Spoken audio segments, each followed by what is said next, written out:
సనాతన ధర్మం ఎంత గొప్పదో ఈ శాంతి మంత్రం అర్థం చేసుకుంటే తెలుస్తుంది.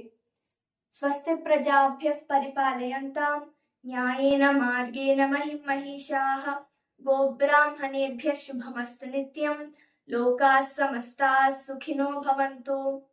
లోకాన్ని ధర్మబద్ధంగా పాలించే పాలకులకు శ్రేయస్సు కలుగుగాక. గోవులు మరియు బ్రాహ్మణులకు శుభం కలుగుగాక. ప్రజలందరూ సుభిక్షంగా ఉండురుగాక. సకాలంలో వర్షాలు కురిసి భూమి సమృద్ధిగా పంటలతో సుభిక్షంగా ఉండుగాక. దేశం దుఃఖం నుండి విముక్తి పొందుగాక.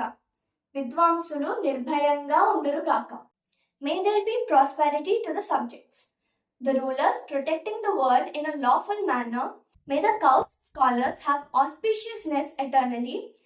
May all the people be prosperous. May the rains shower in the proper season. May the earth be prosperous with the abundant crops.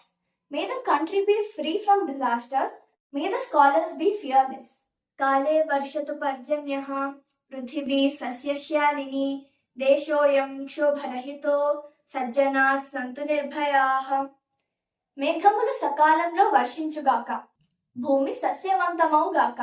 ఈ దేశం క్షోభరహితముగా ఉండుగాక. సజ్జనులందరూ నిర్భయముగా ఉండురుగాక. Let the monsoons be timely and plentiful. Let the earth be covered with vegetation. Let the country live without problems. Let all good people live without fear. ఇది నా సనాతన ధర్మం.